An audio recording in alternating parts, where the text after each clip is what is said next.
Hi friends, welcome to my channel. So இன்றைக்கி வீடியோவில் நம்ம என்ன பார்க்க போகிறோம்னா, ஆஃப்டர் டெலிவரி எல்லாருமே ஃபேஸ் பண்ணுற ஒரு விஷயம்னா அது ஹேர் ஃபால் தான். எனக்கும் அப்படி தான் இருந்துச்சு.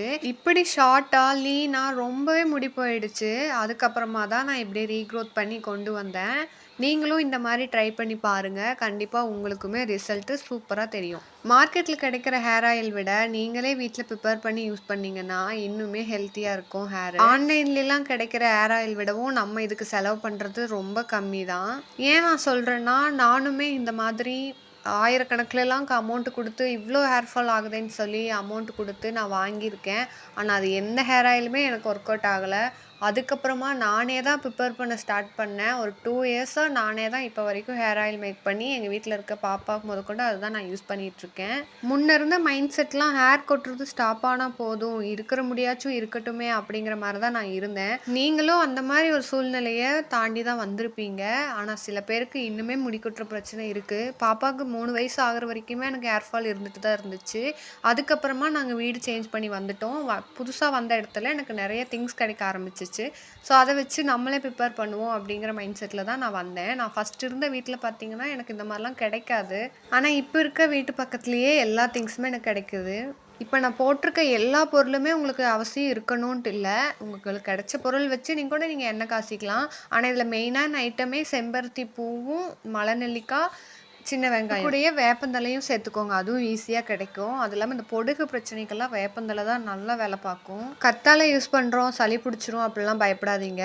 ஆயில் காய்ச்சறனால இதில் சளி பிடிக்கிறதுக்கெல்லாம் வாய்ப்பு இல்லை. ராவா யூஸ் பண்ணால் மட்டும்தான் சளி பிடிச்சிரும். வெந்தயமும் அதே மாதிரி தான், சளி பிடிச்சிரும்லாம் பயப்படாதீங்க. இது என்னன்னு பார்த்தீங்கன்னா நிலவேம்பு பட்டைன்னு சொல்லுவோம் எங்கள் ஊரில். உங்கள் ஊரில் எப்படி சொல்லுவீங்கன்னு எனக்கு தெரியல. தெரிஞ்ச கமெண்ட்ஸும் சொல்லுங்கள். அது நாட்டு மருந்து கடையில் எல்லா கடையிலையுமே கிடைக்கும். செம்பருத்தி இலை கட் பண்ணி போட்டுக்கலாம். ஏன்னா அது வலுவழுப்பு தன்மையாக இருக்கனால மிக்சியில் அரைக்கும் போது அரைப்படாது. அடுத்தது முக்கியமானது இதுதான், கரிசலாங்கண்ணி. இது நான் வீட்டிலேயே வச்சுருக்கேன். அதனால் வீட்டில் இருக்கிறதே பறிச்சுக்கிறேன். உங்களுக்கு கிடைச்சா சேர்த்துக்கோங்க. சரி, ஓகே. இப்போ எண்ணெய் காய்ச்சிருக்கான பொருள் நான் சொல்லிடுறேன். முதல்ல 1 லிட்டர் எண்ணெயும் வெந்தயம், நிலவேம்பு பட்டை, அடுத்தது செம்பருத்தி இலை, கரிசலாங்கண்ணி. அது இந்த மாதிரி ஒயிட் கலர் பூ தான் இருக்கும். தெரியாதவங்க தெரிஞ்சுக்கோங்க. தோல் சீவின கற்றாழை எடுத்துக்கோங்க. அடுத்தது சின்ன வெங்காயம், தோல் உரிக்கணும்னு அவசியம் இல்லை. அடுத்தது மருதாணி, செம்பருத்தி பூ, வேப்ப இலை, கருவேப்பிலை போட்டுக்கோங்க. அடுத்தது மலை நெல்லிக்காய். இது எல்லாமே போட்டு மிக்ஸி ஜாரில் வச்சு கொரகொரப்பாக அரைச்சிக்கலாம். ஃபஸ்ட்டு எதெல்லாம் அரைக்க கஷ்டமாக இருக்குமோ அதெல்லாம் முதல்ல போட்டுக்கலாம். நான் வெந்தயமும் நிலவேம்பு பட்டை, பெரிய நெல்லிக்காய், வெங்காயம் இது மட்டும்தான் அரைக்க கொஞ்சம் கஷ்டமாக இருக்குனால அதை போட்டுட்டேன். தண்ணியோட குவான்டிட்டிக்காக தான் கற்றாழையை சேர்த்துருக்கேன். அதுக்கு பதிலாக நீங்கள் தண்ணி கூட விட்டு அரைச்சிக்கலாம். இதுக்கு நைஸாலாம் அரைக்கணும்னு அவசியம் இல்லைங்க. சும்மா கொரகொரப்பாக அரைச்சா கூட போதும். இங்கே பாருங்கள், இந்த அளவுக்கு தான் அரைச்சிருக்கேன். இதை தனியாக எடுத்து வச்சுருவோம். மிக்ஸ் பண்ணி வச்சிட வேண்டாம். அதுக்கப்புறம் இந்த இலை, பூ அது எல்லாத்தையும் சேர்த்து அரைச்சி எடுத்துருவோம். செம்பருத்தி இலையும் பூவும் இருக்கிறதுனால கொஞ்சம் வலுவழுப்பு தன்மை இருக்கும். அரைக்கிறதுக்கு கொஞ்சம் கஷ்டமாக இருக்கும். அதுவும் கொரகொரப்பாக அரைச்சி இந்த மாதிரி தனியாக எடுத்து வச்சுக்குவோம். ரெண்டும் மிக்ஸ் பண்ணிட வேண்டாம், தனியாகவே இருக்கட்டும். அது ஏன் சொல்கிறேன்னு சொல்லி நான் உங்கள்கிட்ட சொல்கிறேன். முதல்ல தேங்காய் எண்ணெய் ஊற்றுனதுக்கப்புறமா ரொம்ப ஹீட் பண்ண வேண்டாம். மீடியமான ஹீட் இருக்கும் போதே நம்ம முதல்ல அரைச்ச வெங்காயம், பெரிய நெல்லிக்காய், வெந்தயம், கருவேலம்பட்டையெல்லாம் போட்டோம் இல்லைங்களா, அதை முதல்ல உள்ளே சேர்த்துக்குவோம். அது கொஞ்சம் எண்ணெய் கலர் சேஞ்ச் ஆனதுக்கப்புறமா அரைச்ச தலை எல்லாத்தையுமே இந்த மாதிரி சேர்த்துக்கலாம். நல்ல மருதாணி மாதிரி இருந்துச்சு. ஏன்னா கொழப்பாக இருந்துச்சு அந்த செம்பருத்தியோட இலையும் பூவும். அதனால் தொடுறதுக்கே நல்லா இருந்துச்சு. இப்போ எண்ணெய் கலர் லைட்டாக ரெட் கலர் மாதிரி ஃபஸ்ட்டு சேஞ்ச் ஆகும். ஏன்னா நிலவேம்பு பட்டை போட்டிருக்கனால முதல்ல அப்படி தான் இருக்கும். அப்புறம் போக போக பார்த்திங்கன்னா இந்த மாதிரி கலர் சேஞ்ச் ஆயிரும். கருக விட வேண்டாம். மீடியம் ஃப்ளேம்லேயே வச்சுட்டு ஒரு 20 நிமிஷம் அப்படியே விட்டுருங்க. அது பாட்டுக்கு கொதிக்கட்டும். முடிஞ்சால் அது லோ ஃப்ளேம்லேயே விட்டுருங்க.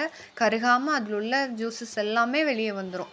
அரைச்ச 2 ஐட்டம்ஸும் ஏன் தனித்தனியாக போட சொன்னேன்னு பார்த்தீங்கன்னா, தேங்காய் எண்ணெயில் போட்டதுமே எண்ணெய் பொங்கி வந்துடும். அதனால தான் நான் தனித்தனியாக போட சொன்னேன். தனித்தனியாக போடும்போது எண்ணெய் பொங்காமல் இருக்கும். ஏன்னா ஃபஸ்ட் அட்டம்ப்டில் எனக்கு அதுதான் நடந்துச்சு. அதுக்கப்புறமா நான் சேஞ்ச் பண்ணிக்கிட்டேன். எண்ணெய் காய்ச்சி முடிச்சுட்டு யாரும் கைப்படாத இடத்துல தள்ளி வச்சுக்கோங்க. குழந்தை எதுவும் இருந்தாங்கன்னா அவங்கக்கிட்டலாம் கைப்படாத மாதிரி பார்த்துக்கோங்க. ஒரு காட்டன் துணியில் வடிகட்டிக்கோங்க. அதில் தான் பிசுறு இல்லாமல் நம்மளுக்கு ஆயில் பியூராக கிடைக்கும். ஆயில் ஊற்றுற புனல் எங்கேயோ மிஸ் ஆகிடுச்சு. நானும் தேடி பார்த்தேன், கிடைக்கல. அதுக்கப்புறம் நம்ம 7வது மூளைக்கு எட்டினது தான் இந்த தேங்காய் தொட்டி. இந்த ஆயில் கொட்டுறது தேங்காய் தொட்டியில இருந்து இல்ல, மேல ஊத்துற அந்த கப்லேருந்து தான் கொட்டுது. இத பார்க்கறக்கு கொஞ்சம் கஷ்டமா தான் இருக்கும். இவ்ளோ வேலை பார்க்கணுமா அப்படின்னு. ஆனா நீங்க 1 லிட்டர் வாங்கி செஞ்சு வச்சுட்டீங்கன்னா, உங்களுக்கு ஒரு 5 மாசத்துக்கிட்ட உங்களுக்கு ஆயில் பிரச்சனையே இருக்காது. அந்த ஆயிலே நீங்க அப்ளை பண்ணிட்டே இருங்க. என்னோட ஹேர் குரோத் பார்த்தீங்கன்னா, உங்களுக்கே தெரியும். இதுக்கு ரீசன் வந்து நான் ப்ரிப்பேர் பண்ண ஆயில் தான். ஹேர் வளருது, ஹேர் கொட்டுறது ஸ்டாப் ஆயிடுச்சு. இதுக்கு மேல எனக்கு என்ன வேணும்? இதுவே போதுமே அப்படிங்கிற மாரி தான் ஆயிடுச்சு. அதனால நான் பியூர் தேங்காய் எண்ணெயும் யூஸ் பண்றது கிடையாது. எப்பவுமே நானே ப்ரிப்பேர் பண்ண ஆயில் தான் எங்க ஃபேமிலில எல்லாருமே யூஸ் பண்றோம். ஃபேமிலிலனா நான், என்னோட ஹஸ்பண்ட், என் பொண்ணு. அது மட்டும் இல்லாம அப்பாவோட தோட்டத்துல இருக்காங்க. அந்த ஓனர் வந்து அவங்க பொண்ணுக்கு ரொம்ப ஹேர் ஃபால் ஆகுதுன்னு சொல்லிட்டு அவங்க என்ன ஹேர் ஆயில் ப்ரிப்பேர் பண்ணி குடுக்க சொன்னாங்க. சரி ஓகேன்னு சொல்லி நான் பண்ணி குடுத்தேன். பட் நம்ம போடுற எஃபெக்ட்க்கு வந்து நம்ம சும்மா பண்ண முடியாதுல்ல. அதனால நான் 500 சொல்லி நான் பண்ணி குடுத்தேன். 1 லிட்டர் எண்ணெய் 500க்கு நான் குடுத்தேன்.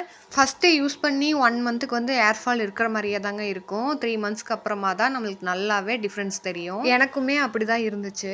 ஸோ இத கஷ்டம்னு எடுக்காம நமக்காக நெனச்சு செய்யுங்க. கண்டிப்பா உங்க ஹேருமே நல்லாருக்கும். என்னோட 2ண்ட் பிரெக்னன்சில எனக்கு ஹேர் ஃபால் இல்ல. அதுக்கு ரீசனும் இந்த ஆயில் தான். சரி, நான் போயிட்டு வரட்டுங்களா?